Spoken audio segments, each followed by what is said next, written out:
네, 국내 시장 이슈에 대해서 짚어봤고요. 이번에는 코인 시장 짚어보도록 하겠습니다. 그렇다면 24시간 동안 코인은 어떻게 움직였을지 한번 확인해 보도록 하겠습니다. 자, 먼저 주요 코인들 24시간 동안 가장 많이 움직였던 코인은 1위에는 비트코인이 있습니다. 그리고 2위에는 이더리움 있고요. 3위는 리플이 차지하는 모습이네요. 자, 다음은 거래대금 상위 현황도 살펴보도록 하죠. 1위에는 비트코인 있습니다. 그리고 2위에도 이더리움이 자리를 차지하고 있고요. 3위에는 USD 코인 자리를 차지했습니다. 자, 다음은 거래소별로 코인 거래량 상위 순위도 살펴봐야 되겠죠? 자, 먼저 업비트 확인해 보도록 하겠습니다. 먼저 1위에는 뒷북이 있고요. 2위에는 리플, 그리고 3위에는 비트코인 자리를 차지했습니다. 자, 다음은 빗썸도 확인해 보도록 할게요. 네, 1위에는 뒷북이 있고요. 2위에는 리플, 그리고 3위에는 비트코인이 그 자리를 차지하는 모습이었네요. 자, 다음은 코인인머니 오늘도 두 분과 함께 해보도록 하겠습니다. 블로터 중기벤처부 김가영 기자, 그리고 토미의 트레이딩 TV 박지영 대표와 이야기 나눠보도록 할게요. 어서 오세요. 안녕하세요. 네, 안녕하십니까. 자, 먼저 우리 기자님과 함께 이슈 두 가지를 짚어볼 텐데요. 그중에서 첫 번째 이슈, 어떤 이슈입니까? 네, 제가 오늘 준비한 첫 번째 이슈는 폴 애킨스 신임 SEC 위원장, 그러니까 미국 증권거래소 위원장의 폴 애킨스가 취임을 했다는 소식이고요. 그로 인해서 가상자산 시장의 대변혁을 이끌 수 있을 것인지 주목이 된다라는 내용입니다. 이분은 그 트럼프 대통령이 취임 전부터 SEC 위원장으로 점 찍었던 인물인데요. 이분이 이제 이번에 어제, 그러니까 현지 시간으로는 22일이죠. 취임을 공식적으로 하게 됐고요. 취임사를 통해서 어떻게 얘기를 밝혔냐면 가상자산을 위한 확고한 규제 기반을 제공하는 것이 나의 최우선 과제다라고 밝혔습니다. 그리고 이제 트럼프 대통령도 자신이 지지하던 인물이 위원장에 섰으니까 지지 의사를 밝혔는데요. 폴 애킨스는 가상자산 규제 명확성을 아주 확보하는 데 가장 적합한 인물이다라고 지지 의사를 표명을 했고요. 비트코인이랑 암호화폐 업계에서 아주 유명한 인사인 스트레이트지의 설립자인 마이클 세일러도 X, 트위터죠. 거기에다가 지지 의사를 표명을 했는데요. 폴 애킨스 SEC 신임 위원장은 비트코인에 긍정적인 영향을 줄 것이라고 이렇게 말을 하기도 했습니다.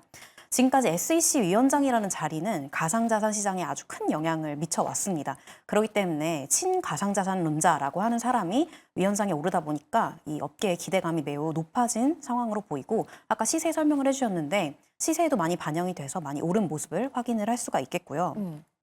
그렇다면 이분이 도대체 어떤 사람이길래 시장에서 이 사람한테 기대를 이렇게 많이 걸고 있느냐라는 걸 좀 알아봐야 되겠죠. 이분은 이력을 보면 좀 간단히 알 수가 있습니다. 이 사람의 이력을 좀 살펴보면요. 트럼프 대통령이 이 사람이 임명할 수 있는 SEC 위원장이 임명할 수 있는 아주 가장 강력한 좀 막강한 친가상자산 위원장이라는 걸 좀 알 수가 있는데요.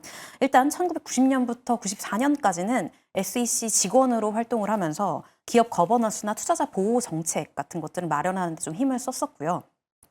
2002년부터 2008년까지 상당히 긴 기간 동안 SEC 위원으로 활동을 했습니다. 그렇기 때문에 SEC에 대한 경험은 이미 충분히 많다고 볼 수가 있을 것 같아요.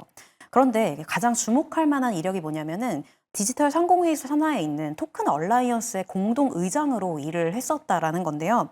이 토큰 얼라이언스가 뭐냐면은 2018년에 출범이 돼가지고 디지털 자산, 그러니까 가상자산 시장을 어떻게 하면은 좀 규제 기관과 협력을 할 수 있을까 좀 도모하기 위해 만들어진 집단이라고 보시면 될 것 같아요.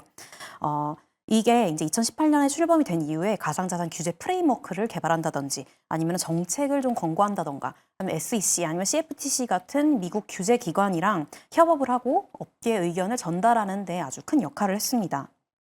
가상자산 생태계를 합리적으로 관리를 하면서 규제도 혁신을 하고 이런 것들을 장려할 수 있는 중재자 역할을 했다고 평가를 받고 있는데 여기에 공동 의장을 했었다는 거죠.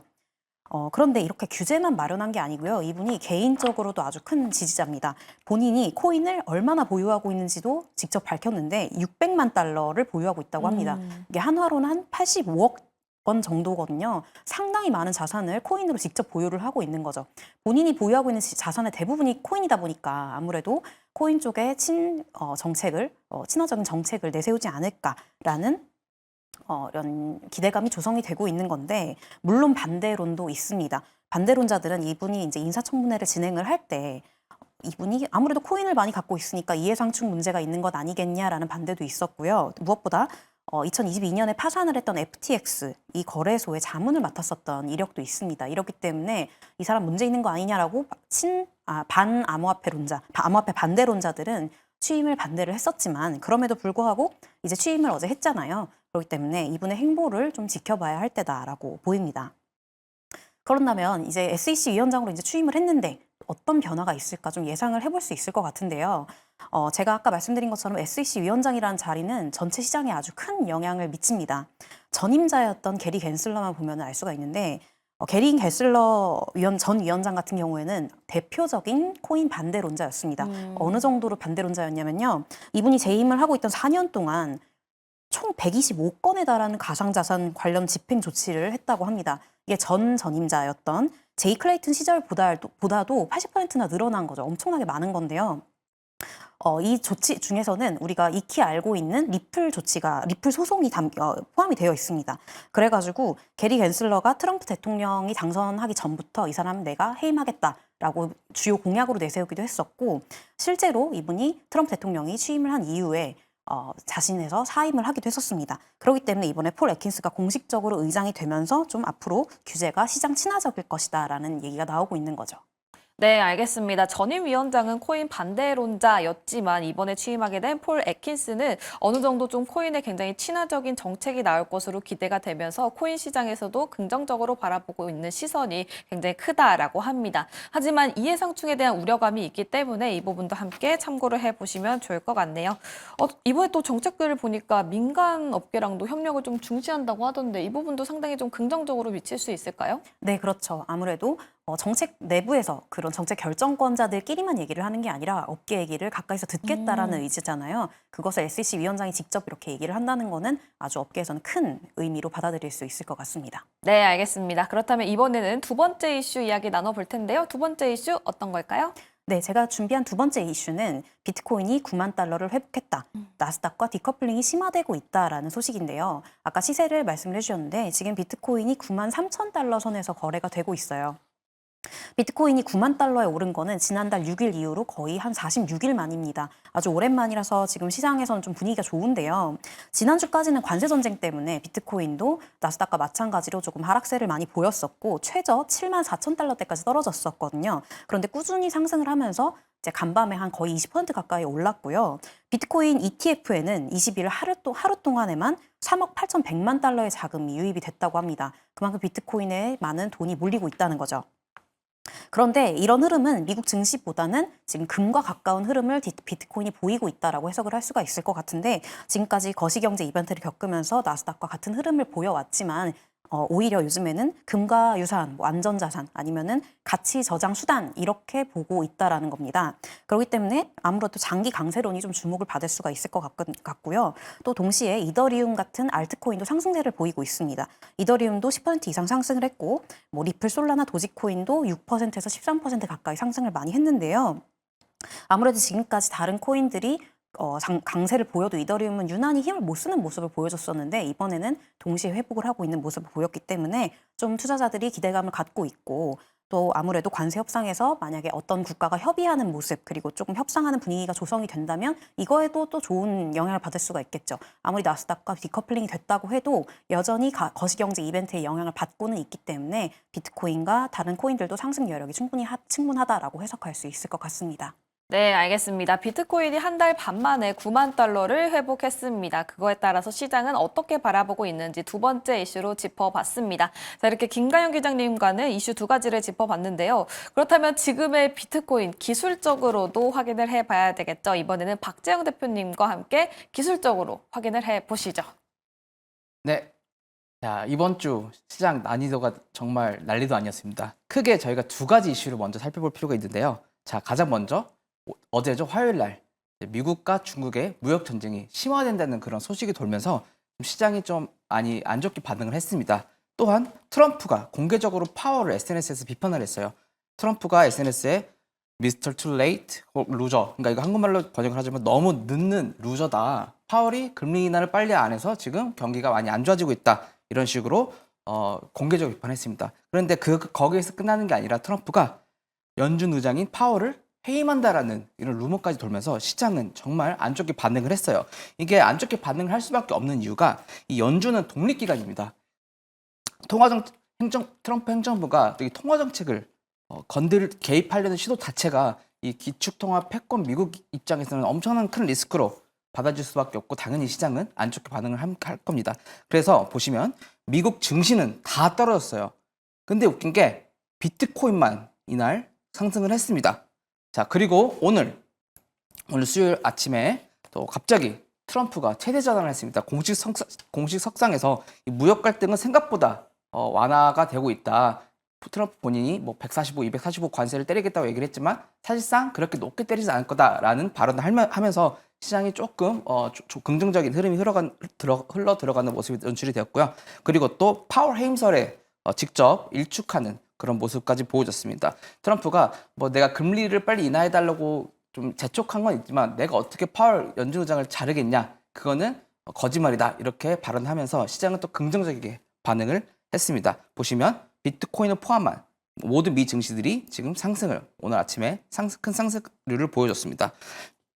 자, 이러한 흐름은 이 정치적 불확실성과 이 매크로 리스크 속에서 암호화폐가 점점 더 디지털 대체 자산으로 자리 잡고 있다는 해석으로 또 받아들여 볼 수 있을 것 같습니다. 자, 그래서 한번 비트코인 차트 같이 살펴보도록 하겠습니다.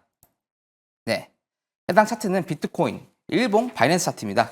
자, 제가 여기 지금 4주째 방송을 하고 있는데 제가 첫날 말씀드렸던 중요한 기술적 요소 두 가지가 있어요. 첫 번째는 바로 여기 이 하락 추세선이고요. 두 번째는 여기 강한 저항 매물대입니다. 그래서 제가 그때 말씀드렸던 게 이 두 가지 기술적 요소를 상방 돌파한다면 아주 긍정적으로 시장이 흘러갈 확률이 높다라고 말씀드렸습니다. 그리고 이후에 보시면 이 초록색 추세선은 상방 돌파를 해준 모습이고요. 그리고 어제 정말로 기분 좋게도 비트코인이 이 9만 달러 선에 있는 이 매물대를 돌파를 해줬습니다. 자, 그래서 지금 우리가 가장 중요하게 봐야 할 것은 비트코인이 과연 최근 돌파해준 이 9만 500에서 9만 1,500불 정도에 있는 이 매물대를 지켜줄 수 있을지가 중요해 보입니다. 자, 그래서 주봉 캔들이 이 위에서 마감될 수 있을지, 자, 다음 주 월요일 아침 9시죠. 만약에 주봉이 이 매물대 위에서 마감을 해준다면 조금 더 긍정적으로 시장을 바라볼 수 있겠습니다. 자, 그리고 제가 고려하고 있는 이 기술적 저항구간은요, 여기 위에 95,900불에서 97,300불입니다. 여기가 어떤 구간이냐면은 비트코인이 여기 위에서 박스권 행보를 만들고 있을 때, 매물대를 만들 때 이 매물대 범위 사이에서 가장 거래가 많이 이루어진 구간이라고 합니다. 여기를 POC라고 하는데요. 이 POC라는 구간과 그리고 이 하락 파동에 0.618도 되돌림이 중첩되는 그런 구간이라고 보실 수 있겠습니다. 그래서 조금 더 큰 관점에서 비트코인이 만약에 이 구간까지 상방 돌파를 성공해 준다면은 저희는 아마도 그래도 신고점을 경신하러 가는 모습을 또 기대를 해볼 수 있지 않을까, 이렇게 바라보고 있습니다. 네, 그리고 제가 비트코인 도미넌스 요즘에 자주 보고 있는데요. 네. 자, 비트코인 도미넌스도 지금 아주 중요한 기로에 서 있습니다. 자, 보시면 비트코인 도미넌스란 참고로 전체 암호화폐 시가총액에서 비트코인이 차지하는 비중이죠. 지금 현재는 약 64% 정도 차지하고 있습니다. 비트코인 도미넌스가 지금 정말 중요한 저항 구간에 도달을 했습니다. 바로 여기 64.4% 보시면 이 평행 채널 상단에 도달했어요. 그래서 어느 정도 저항이 혹은 하방이탈, 하락세가 나올 수도 있을 만한 상황입니다. 자, 만약에 비트코인 도미넌스가 하락하고 비트코인이 가격 유지만 잘 해준다면은 알트코인 가격은 이제 어느 정도 기술적 반등을 보여줄 가능성이 높겠죠. 그래서 최근에 알트코인이 큰 폭의 조정이 나왔는데 좀 펀더멘털이 견고한 그런 프로젝트를 좀 눈여겨보시고 있다면은 이번 기술적 반등이 나올 때 한번 매수 기회를 포착해 보시는 것도 나쁘지 않을 것 같습니다. 네, 그리고 시간이 좀 남았으니까 이더리움도 살펴보겠습니다. 네. 자, 지금 사실 저는 비트코인보다 이더리움이 더 많이 올라서 너무 기분이 좋거든요. 자, 이더리움이 제가 지난번에 말씀드렸던 이 하락세기 있죠? 이 하락세기를 드디어 상방 돌파를 해줬습니다. 자, 여기 상방 돌파를 해주고 지금 약 10%가 넘는 상승폭이 나왔어요. 자, 그런데 제가 지난 방송에도 말씀드렸다시피 더 큰 그림에서 보시면 여기가 이 초록색 추세선의 리테스트 저항 구간이기도 합니다. 지금 딱 그 저항 구간에 맞닿아 있거든요. 여기가 한 1820에서 1880분 정도 되는 구간입니다. 그래서 기술적으로 어느 정도 리테스트 저항이 나올 수도 있는 구간이긴 하지만 여기를 다시 올라온다면은 조금 더 긍정적으로 시장을 바라볼 필요가 있다 이렇게 말씀드릴 수 있을 것 같고요. 그 다음으로 제가 고려 중인 저항 구간은 여기 위에 예전 이 박스권 행보 구간의 바닥이었던 2,050불에서 2,110불 이렇게 보고 있습니다. 자, 그리고요. 이더리움 도미넌스에 되게 좀 유의미한 신호가 지금 포착이 되어서 여러분한테 공유를 드리고 싶은데요. 자, 여기 이더리움 도미넌스 보시면 지금 한 7%대 유지를 하고 있습니다. 자, 그런데 이더리움 도미넌스가 단 한 번도 이 7% 밑으로 내려간 적이 없어요.